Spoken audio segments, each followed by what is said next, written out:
So, 2019's over, fortunately, and we can move on to the new decade and the upcoming new generation, but obviously we need to look back over 2019 and see what the best games of that year were. Kind of. If you're not familiar with my approach to these lists, the basic idea is rather than listing the top 10, 15 or 12 whatever games of the year, my approach is to instead pick my favourite game of each month, and then once I've got all 12, I pick my favourite from the year all around. There's a kind of priority approach to this. The top priority is, if I've played a game from that month, I have to pick one of those. If there are no brand new games from that month, then I will go for some kind of re-release or port of a game that I have played. I can't pick one that I have not played. So if there are two games that come out the same month that are really good, then I'm going to have to pick one over the other. So it's entirely possible that my, say, second favourite game of the year might not even make the list, but that's just how I approach this thing because it's, different. So for January, there was a brand new game that I played, Resident Evil 2. Resident Evil 2 is a fantastic game, and is definitely a sign that Capcom now has a good idea of what direction to take the Resident Evil series, at least in terms of gameplay, if not in story or campaign structure. It's a great reimagining of the original game. There are obviously flaws, like the campaigns aren't really great as far as they connect. The A and B scenario is basically pointless because the campaigns are largely the same regardless of which order you play the characters in, and you'll fight the same bosses and the characters will be in the same locations at the same time or roughly the same time, and it doesn't really make sense. But as far as the actual core gameplay goes, it's really good. It definitely rivals Resident Evil 7, which I feel is one of the best the series ever produced. And so with 2's gameplay being basically carried over for 3, but obviously with a few additions like the dodge move from the original RE3, I think it's safe to say that we've kind of entered like a new golden age of Resident Evil, where we have RE7, RE2 make and 3 make all coming out within a few years. So I'd say the future of the series looks bright, and RE2 is definitely a fantastic experience. Is it a replacement for the original? Not really. I made a video that talks about this subject a little recently, but the first remake is absolutely like the definitive version of RE1, but the second remake, it's a different experience, and I feel it should be treated as such, but it is still a really good starting point for the series if someone wanted to get into it, because 2 doesn't require a lot of knowledge from 1, you kind of get all the information you need from a few notes. And so if you're not into old school survival horror with the fixed camera angles and such and the tank controls, this third person shooter approach might be a little more accessible for newcomers to the genre, but you should definitely play both games, because the thing about remakes is you can't really appreciate the improvements if you don't experience the original, and Resident Evil 2 Remake is definitely a game that's worth experiencing. February. I haven't played any of the new games that came out in February, and so I'm going to end up doing what I did for the last couple of years and basically just fill this list up with Yakuza games, because Yakuza Kiwami's PC port came out in February, and Kiwami's really good. Kiwami's actually, funnily enough, tying back to the previous month, it's a remake of the first game, and I feel like this one is a good replacement for the original, mainly because I feel the original game is really janky and the gameplay just does not hold up. But again, you can't really truly appreciate the differences and the improvements made in this if you don't play the original, so I would advise playing both at some point. Kiwami basically brings over the gameplay of Yakuza 0 into Yakuza 1 story, as well as a few alterations here and there, particularly with the Majima Everywhere system and the additional scenes for Nishiki. There are Yakuza purists who will insist that you play every game in the series, but honestly I think it's not too bad if you skip the original 1 and 2 and play the remakes instead. But I will say, if you're going to go that route, you should definitely start with 0, because some of the additions made into Kiwami do tie back into 0, so it's better to play those in that order, especially if you're going to go into Kiwami 2, because that has an extra side campaign that relates to Yakuza 0. Ideally, you should play all of the entries, but the series is getting quite long now. I mean, there are fucking the 8th main entries coming out this year, I'm pretty sure, and that's not even counting stuff like Judgment, the fact there are 2 remakes, Dead Souls. We may at some point be getting a port of one of the Samurai games that never came out here. We don't know. But Kiwami is basically Yakuza 1 story, which is probably one of the better ones in the series, combined with Yakuza 0's gameplay, which is by most accounts the best gameplay we've had in the series. So put those together and you've got a really good experience. I mean, there are definitely flaws with it, the way you have to do those special super moves against the bosses, some of which I just couldn't get access to because it's tied to the Majima Everywhere system, and the specific version of Majima I had to defeat in order to get this move would not fucking spawn until I finished the game. So it's not the perfect remake I think most people would have hoped it would be, but as an overall experience, it's really good, and it's a good way to experience the first game's story, although, again, you should probably play both at some point. But if you only experience one version of the game, I think it should probably be Kiwami, because there are some references back to some of the newer stuff in Yakuza 6 and such. March.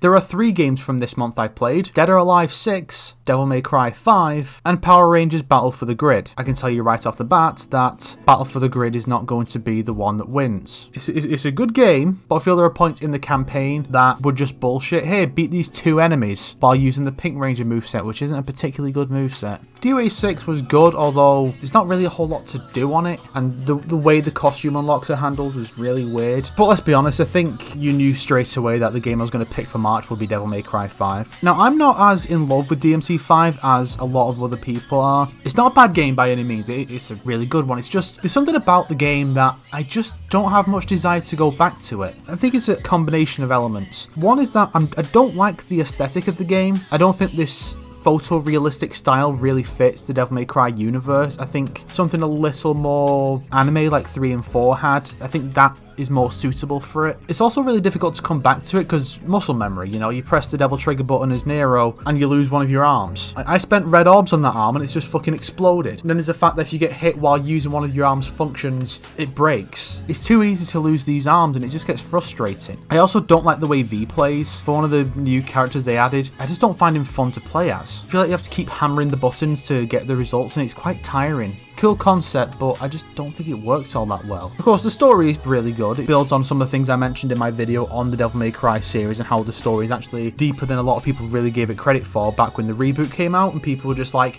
Devil May Cry's story was crap anyway. Who cares? I mean, it's the same kind of attitude people have about a lot of the changes with Mortal Kombat. Haha, it was always bad. Why do you care? Die in a fire, you cunt. But DMC5 isn't everything I would have ever hoped for, but for a lot of people it was. And there are some definite issues with the narrative, like how a certain character does a lot of bad things and everyone just kind of forgives them for it. You know, it's very anime in the worst ways. It's a fun game, it's just, I was a bit disappointed with it. I was probably more disappointed with DMC5 than I was with DOA 6, but I feel like as an overall package, DMC5 is the stronger of the two. And DMC5 never felt the need to compromise on its vision the way DOA 6 did. You kind of get the impression that DMC5 is whatever Itsuno wanted it to be. Like, if he wanted to do something with DMC5, he did it. Whereas with DOA 6, you know, you see a lot of these weird changes. Like, you'll take characters. I'm glad to see some of the characters got new outfits, but are you really going to tell me that Kasumi's new weird bodysuit that was introduced as a replacement, an alternative to the traditional outfit, which is a lot more showy, you're really going to tell me this new one suits her character better? No. It's the same kind of issue that MK11 had, where they're really just kind of trying to kowtow to either the progressive crowd or the esports crowd by making that the outfits are less flashy, even though that's kind of always been a part of the series' identity and appeal. And DMC5 definitely feels like it is a game that the creators wanted to make, uncompromising in their vision. But there aren't really that many games nowadays that do that, and I feel that has to be respected, if nothing else. April. I bet you're all waiting for this one. The only brand new game that came out this month was Mortal Kombat 11. And much like with Dynasty Warriors 9 when that came out, because of what the game is, I refuse to put that on the list. I would rather break my own rules than put Mortal Kombat 11 on a list of the best games of the year, because it really is not. So I'm going to quickly talk about Darksiders because that got a release on the Switch. I've done a video on the timeline and one on how the series adapts elements from the original source material in the Bible to create their takes on the Four Horsemen and the world they inhabit. And I'm really glad the series is back, you know. It was really uncertain for a good few years. You know, we had the first one in 2010, I think, the second one in 2012, and then we didn't get anything for years because THQ went under. And then after a couple of remasters, Definitive Edition and War Mastered, we finally got Darksiders 3, and while it wasn't an amazing game, it was definitely good to have new Darksiders, and this year we're getting Darksiders Genesis, which did come out last year on PC and Stadia, but I play on PS4, so that game is going to come out this year, and so don't be surprised if that makes it onto the list. I'm getting the version with the Strife statue, because now I've actually got money. Haha, speaking of money, if you want to give me some, you can pay Patreon. I'm turning into the Amazing Atheist at this point.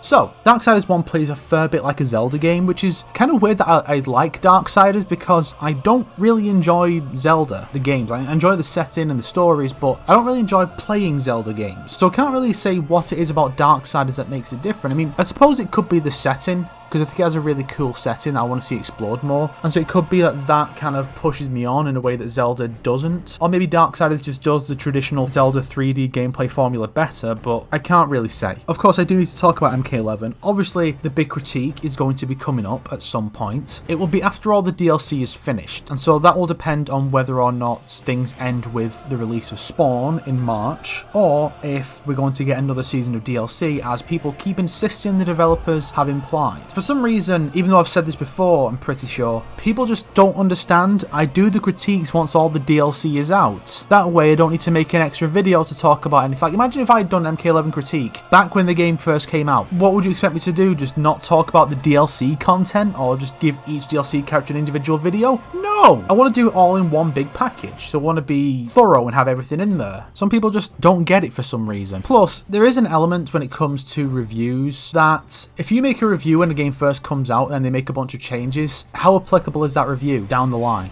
Like, they are making a lot of fixes to some of the problems with MK11. Admittedly, I don't think they necessarily deserve praise for these improvements, because this is stuff that should have been in the game by default, although I do appreciate that these improvements are being made. Like, actually unlocking stuff is less of a hassle now. It's still a hassle, but not as much. It'd be like if I did a review of No Man's Sky when it first came out, and then never revisited it. From what I understand, that game, as it is now, is a very different game from what it was on launch. And so it gets to a point where you have to question how valuable that review is, now that most of the information is completely outdated. So it's important to make sure that it's the final version of MK11 that I'm talking about, so that the review is applicable for basically the rest of time. But MK11 really is just a slog. There's so much that they could and should have done when it comes to the customization and the story, and they just fucked it up. It's shocking just how many things they fucked up on MK11. So many opportunities they had in various aspects of the game that they fucked up, and it's very compromised to be this mobile game style structure. MK11 is not a good game, and when the critique does come, I will tell you exactly in what way it is a bad one. April was a month with a lot of re-releases, like Yakuza Kiwami 2, Castlevania Anniversary Collection, Resident Evil 1, 4, and 0 on the Switch, Assassin's Creed 3 Remaster on the Switch as well, Sniper Elite V2 Remastered. There's a lot, but there was one new game that came out that I did play, and that game was Team Sonic Racing. I've had it since late November, and I've played it once, and that was within the last week. It's okay. It's basically a continuation of the Sonic and Sega All-Stars Racing games, but with all the All-Stars removed, and it's just Sonic, while kind of implementing team mechanics. The idea is that you're a team of 3 versus another team of 3, which I think is a bit of a weak idea. I think they could have moved it up to 9 races, so there are 3 teams, instead of it just be like basically a 1v1, you know, a 3-way. I mean, maybe it opens up later, but what little I played of the campaign, that was it. And it just wasn't that interesting, because, you know, it's a kart racer. Then you get the items. What are the items? They're wisps. And there's like 4 or 5 of them, and I can barely tell them apart. You know, I still feel like that the best kart racer is Crash Team Racing, and this game just didn't really do a whole lot to improve. I would like to see the team mechanics come back if they did another Sonic and Sega All-Stars racing game, because then you have a team of 3 Sega characters. Like, imagine you're doing Team Sega Racing, and your team consists of Sonic the Hedgehog, G and Isaac from House of the Dead Overkill in their ice cream van, and Kazuma fucking Kiryu in his taxi from Yakuza 5. It's really cool, the idea of this racing team game, but the only other game I can think of that did that was Crash Tag Team Racing. I think Nitro Kart might have done something like that. I know, ironically, Crash Team Racing didn't, even though there were good guys and bad guys in that game, so it was kind of set up as if there was a team dynamic to it, but there really wasn't, and it's in the title. But it's an idea worth exploring. I think they may be onto something here, but this game as it is just not really enough to hold my interest. But it does have a story, so I'm gonna have to play it a bit more so I can see what that story is, so that when I eventually return to the Sonic timeline for A Line Through Time, I'll be able to put it in its proper place. June. Speaking of kart racers, Crash Team Racing Nitro Fueled came out, and that's a really good game. Just one problem. 4 days later, Judgment came out, and Judgment is also a really good fucking game. Personally, I prefer Judgment. I suppose it's just down to personal taste that I'm more fond of action games compared to racing games. But don't get me wrong, Crash Team Racing is still a really good game. It has that whole RNG element where certain content to unlock is only available at certain times, like MK11, which is definitely a downside. And the process of trying to unlock some of that stuff, like they did an event where you could get Spyro, which required you to play the game a bunch to get that nitro fuel stuff to a certain point on the gauge. It wasn't great, but I still enjoyed my time playing Crash Team Team Racing, because part of it's going to be nostalgia, of course, because Crash Team Racing was on the PS1, and I fucking love the PS1 Crash games, all of them. And this game is kind of funny because it feels like they announced it as a remake of Team Racing before they settled on what they were actually going to do with it fully, because then they started to bring in tracks from one of the other games and a bunch of characters, and they're still adding content to it now. They're still adding more characters, even some of the most obscure shit. Like, I think one was a boss from one of the fucking Portable games, like something really obscure that most fans would have never heard of. I hadn't heard of it, and it just shows that there's a lot of passion for the franchise from the team at Beenox, and it definitely gives you hope that this franchise has a good future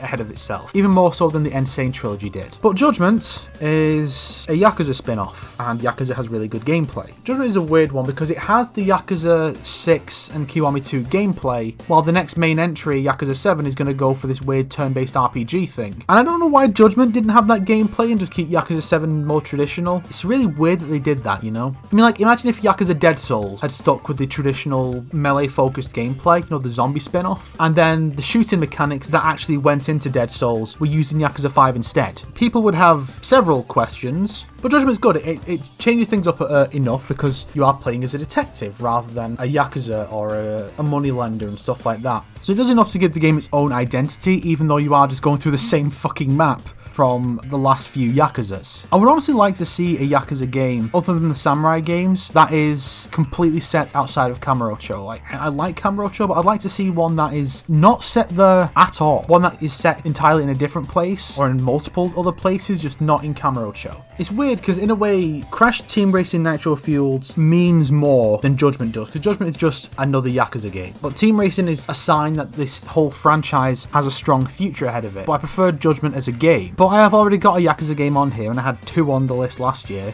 So even though I'd already decided that Judgment was going to win for June, I'm going to give it to Crash, actually, because Crash is the more important game of the two. Judgment just shows that Yakuza can work with completely separate characters, completely removed from the Yakuza story, but Crash just means a lot more to me, I think. So, sorry Judgment, you are a damn fine game, but I'm giving it to Crash.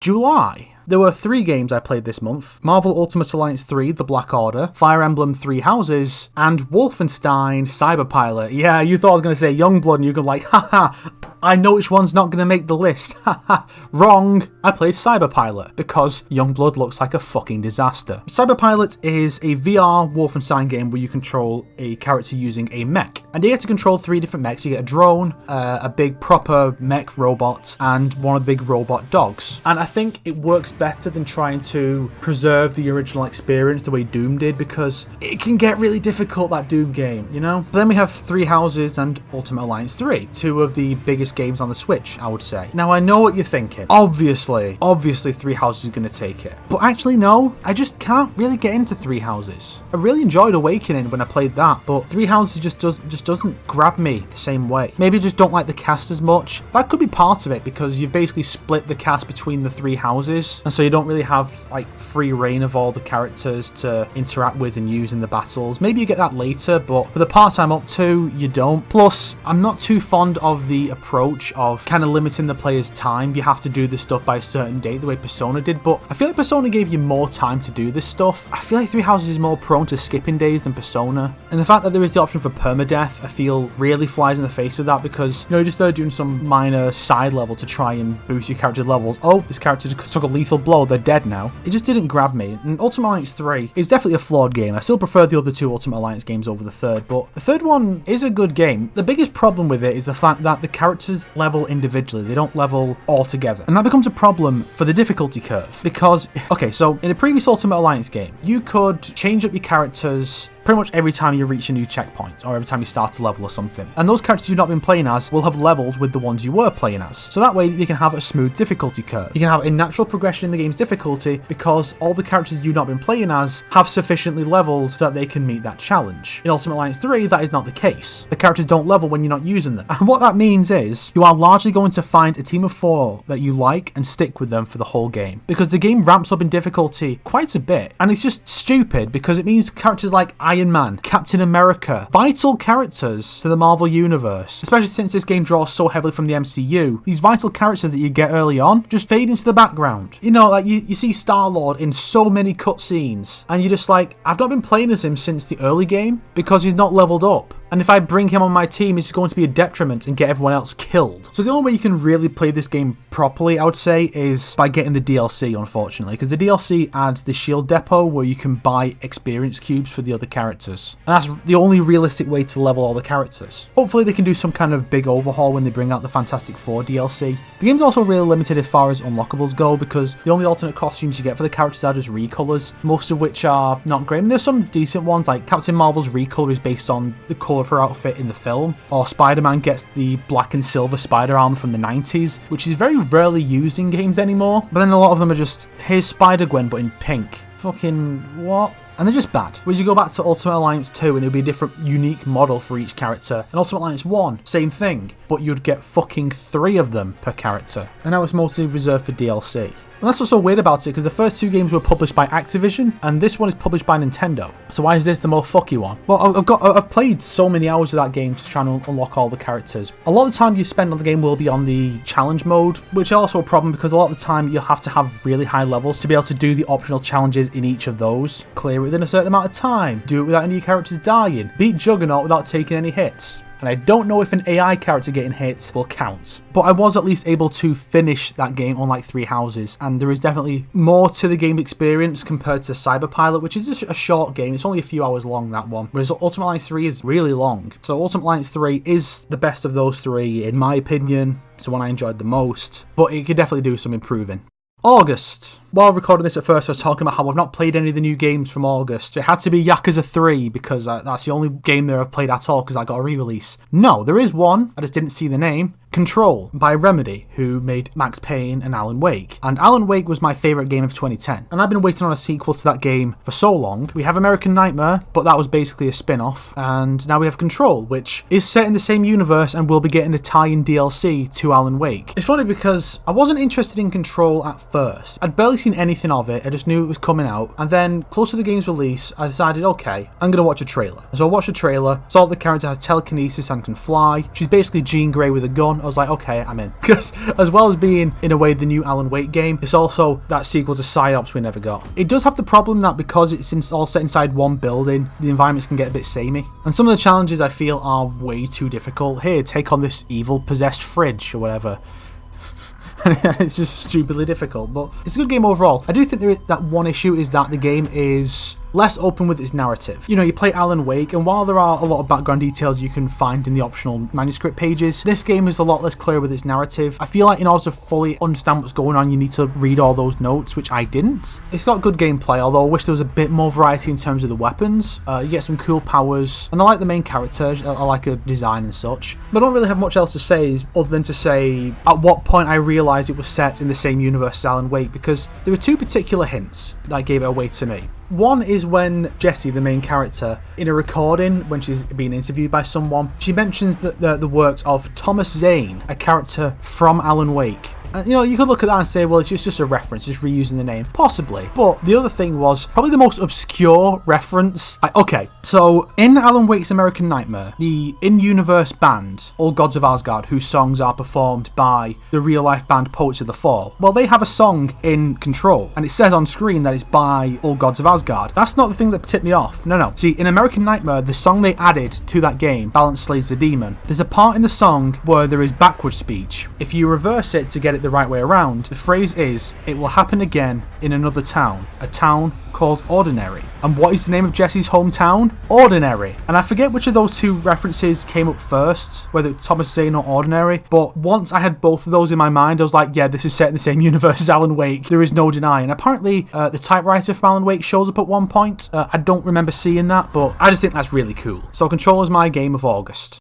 September. There's the Windows and Switch port of Spyro Reignited Trilogy, the Switch port of Devil May Cry 2, Shantae and the Seven Sirens on iOS, which I wish I could play, but it's on iOS, for fuck's sake, Darksiders 2 Definitive Edition on Nintendo Switch. So yeah, it's another month of I haven't actually played any of these games other than the ports and remasters. Oh, Deadly Premonition Origins came out on Switch as well. Well, there's gotta be that one. No. Spyro Reignited Trilogy. And part of that's going to come down to nostalgia because, you know, I loved Spyro on the PS1. But the Reignited Trilogy, that came out last year, right? No, it was in 2018, okay. Wait, did I put this on the list last year? No. I see. Yeah, so it came out the same month as Hitman 2, and so Hitman 2 beats it for November. Okay, that makes sense. Well, in that case, yeah, Spyro is eligible, because I don't want to have the same game on multiple lists. Spyro Reignited Trilogy gets it, partly because of nostalgia for the original games, but also because while there are certain changes to the way Spyro feels, it doesn't feel quite the same. It's hard to explain. It's still Spyro 1 to 3, still really good. It's obviously a good starting point for the series, and it's not as fucked up with its hitboxes the way the Crash collection was. What I'm kind of hoping for at this point is that Toys for Bob and either Vicarious Visions or Beanox, whichever developer, because both have worked on the newer Crash stuff, they can come together and make a proper Crash and Spyro crossover that's not just those Game Boy ones. Remember that, a Crash and Spyro crossover, these two icons of the PlayStation, but the game wasn't on PS2, it was on the fucking GBA, and there's barely any crossover to it. It's just, here's Crash fighting Spyro's dudes and Spyro fighting Crash's dudes. Let's get a proper Crash and Spyro game going, but for now, Spyro Reignited Trilogy, damn good way to get into Spyro. October, that's my birth month. Yay. Ghostbusters, the video game remastered. Overwatch Legendary Edition, oh my god. And then there's ports of Resident Evil 5 and 6, and Yakuza 4, and Vampire. Okay, so I basically have to pick between Resi 6 and Yakuza 4. Oh, it's always fucking Yakuza, innit? Well, honestly, I think I actually like Resi 6 a little better. Resident Evil 6 is one of my favourite entries in that series, and yes, I know it's not really reflective of the Resident Evil franchise as a whole. It was not a great direction to go with, but as an overall package, it was really good, and it's probably the Resident Evil game I've spent the most time with. I mean, there are downsides, of course, there are flaws, like I think like Leon's third level was fucking trash, and I've heard that different levels were designed by different people, and it fucking shows. But I really enjoyed Resi 6. I guess I'll just leave it there because, I mean, it's an old game getting ported to the Switch. There's not really much else to say. It's better to focus on newer games. But what do you want me to do? Put fucking Overwatch on this list? Fucking no. November. I didn't know Red Dead came out on PC. I bet a lot of you are probably expecting Jedi Fallen Order, Pokemon Sword and Shield, maybe Death Stranding. I've not played any of those. This is the first time this has happened in the 3 years I've done this, where there is no release, new game or port or re-release that I have played for this month. I'm pretty sure it's never happened. Like, even just trying to find a way to cheat with this, like being like, well, this game is basically the same as the other ones. I just can't. But I did promise the best 12 games of the year. So what I'm going to do is, I'm going to say that because it was a PS Plus game for that month, Nioh is my game for November. Because Nioh is one of the games I've played the most this year. It's a genuinely fantastic game. I don't even like these Souls-likes, but Nioh just clicks with me. It really does. And I'm really excited for 2. I'm getting the fucking collector's edition of 2 with the art book and the season pass. And yes, I will be updating the DOA Ninja Gaiden Nioh timeline once Nioh 2's DLCs have all released, because they're all supposed to be prequels to Nioh 2, which is itself a prequel to Nioh 1. So that will be happening at some point after Nioh 2's DLCs are all out. And I'm going to, relate to you guys a little story. So in Nioh, you can join another person's game. And it's a lot more fun than it is in Dark Souls. You know, you're waiting for someone to join you. You find a certain summon sign, you wait for someone to join you, and then a fucking invader shows up at the same time. You're like, for fuck's sake, I just want to summon someone to help me in this fucking boss fight. But in Nioh, you just go to a shrine and just offer up this item, and then a player can join you, and they can be with you for the entire stage. And there's no invasions. So on Christmas Day, I started the Dragon of the North DLC, and I was a fair bit underleveled, because that game seems to assume that you have not only finished the main campaign, which I was underleveled for anyway, but it also seems to assume that you've played a bit of New Game Plus. So I summoned someone, and I was really struggling for a while. Then someone joined me and played through the level with me, and it was fun having this person to help me out. And basically, they just stomped the boss of the level in like 3 hits. It's always fun when you have someone who can just go in and go, bing, bang, boom, boss is dead. And so I sent this guy a message saying, thanks for the assist, Merry Christmas. And that Merry Christmas back, it's like, yeah, Christmas Nioh buddies. And it's also great because the Dragon of the North DLC is set up north where it's snowing, so that's made it even more Christmassy. That was great. Nioh's great. You should definitely play it. And I think that if they do a third one, it should focus on Jin Hayabusa, and they should call it Nioh Gaiden, because that would be sick. Now, while I'm putting Nioh here, I can't really qualify it for Game of the Year, because there was no new version of that game that released in 2019, unfortunately. But it may well have been my Game of the Year had it released this year, because that game is just so good. December, we have the PC port of Halo Reach, the Switch port of Alien Isolation, the Windows and Stadia version of Darksiders Genesis, which I will never forgive, and that's it. It's going to have to be one of those. So, I mean, it has to be Reach. Like, Halo Reach came out in 2010, and that's my favourite Halo game. But it tends to alternate between that and Halo 1. I'd say Reach is probably my favourite Halo game overall, while 1 has my favourite campaign. Reach was such a great game. It was the last Halo game that Bungie worked on before they went off to become independent and work on Destiny. And so Reach was their send-off to the franchise, and as send-offs go, it was a bloody good one. I'd say Halo Reach was pretty much everything I could have hoped for in a Halo game. So it's such a great height that the series just fell from with Halo 4. And it's good to see all the old Halo games, all the good ones, being ported to the PC. We've got the Master Chief Collection coming this year, I think. So that's going to be all those games. Presumably include ODST, which was on the Xbox version of the Master Chief Collection, despite the Chief not actually being in that game, because they put that on as an apology for the collection being a fucking train wreck on launch. But yeah, Halo Reach is a fantastic game, and being a prequel, it's a really good place to start if you're new to Halo. Reach lets you customize your character for every mode, multiplayer, whatever the survival mode was called, I don't remember, and even the campaign. So you can see your customized Spartan in all the cutscenes, and it's really cool. Just play Halo Reach. Come on.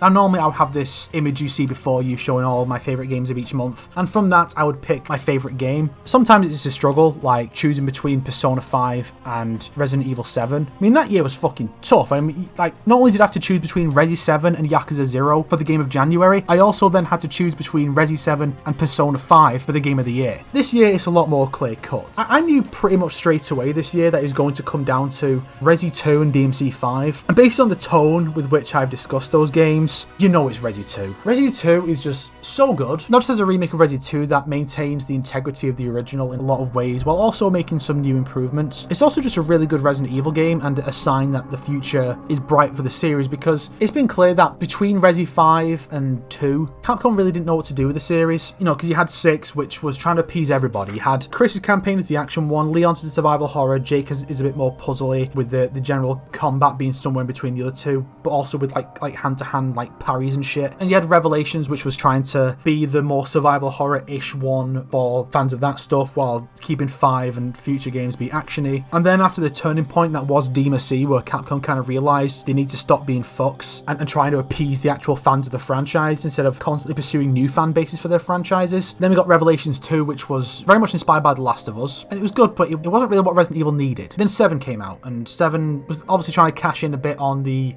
death of Silent Hills and PT, and it was a really good game. But again, being first person, it didn't really feel too Resident Evil-y. But other than that, it was definitely a step in the right direction as far as the gameplay and inventory management went. Then you get RE2, and this I feel is the perfect direction for the series to go. I know some people want it to go back to tank controls. It's just not realistic, let's be honest. It's not going to happen. That doesn't appeal to people the way that a third-person shooter perspective does. And so it's going to stay third-person most likely. And I think the fact that Resi 3 is going the same approach, when they could have done pretty much anything with that, they could have gone first-person, they could have gone with fixed cameras like the original, they could have done something completely different. They stuck with what was similar to RE2. Now, maybe you could say that's part of the staying true to the original, in that is basically RE2 but with a different character. Obviously that's hyperbolic and a big exaggeration, but there is an element of that there where it kind of wouldn't feel like a proper RE3 remake if it wasn't so similar to RE2. And I'm really looking forward to RE3 to see how that game turns out. Don't be surprised if that game ends up being my game of the year for 2020, assuming the world doesn't end before then. Play Resi 2, it's a good game, you motherfuckers. 2019 has been a good year for the channel. We had the Linkway saga for Wasted Potential. We got the Injustice 2 critique out. There are a lot more people finally starting to appreciate the fact that I am actually a big Mortal Kombat fan and not just this guy who hates the series. People starting to wise up and be like, you know what? This guy clearly does care about the franchise more than the fucking devs do at this point. So hopefully 2020 will see more growth. I'm pretty sure it was this year that I hit 50,000 subscribers. I am actually approaching 55, I think, at this point. Where's that web browser? Oh, no, I passed 55 a while ago, I guess. I'm on 56k. Hell yeah. So, let's aim not just for 60k by the end of the year, let's aim for fucking 75k. Yeah? Let's try and get 75k by the end of the year, and then try and make it to 100k by the end of next year. Come on, guys, we can do it. Like, comment, subscribe, share the videos.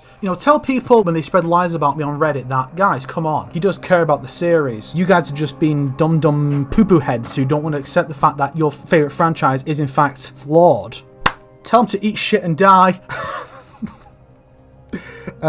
Yeah, so thanks for sticking with me through 2019. All couple hundred of you who watched this, because it's probably not going to get all that many views. I mean, I've been recording this for an hour and 11 minutes. It's going to be a long one. Well, you guys know it's a long one. Oh, I don't want to end this video. See, this is why I'm underperforming for someone who's been at this as long as I have. You know, someone who's been on this site for over 13 years probably should be further along than I am. This is a sign of how this is why. Because I'm so bad at this. Then I try and play it up as a joke, and it's not funny. It's not funny when I try and play it up as a joke. It's just sad, and it just kind of highlights that I'm bad at this and always have been. And I'm not gonna stop. You can't make me. Also, before you comment, you cannot say that I'm wrong about any of my choices, because these are just my favourite games of it. You can't tell me, no, you're wrong about this game. No, I'm right. This is my favourite game of this month or this year. You cannot tell me I'm wrong. I'm objectively right. These are my favourites. I'm not saying they're the best. I'm saying they're my favourites. There's a difference. Go fuck yourself. And for the rest of you who weren't going to comment anything stupid like that, hey, good on you for sticking through it the whole time. And if you just skipped to the end because you couldn't be asked sitting through like 45 minutes of my rambling, fair play. I don't blame you. Let's be honest. I'm going to stop now. An hour and 13 minutes.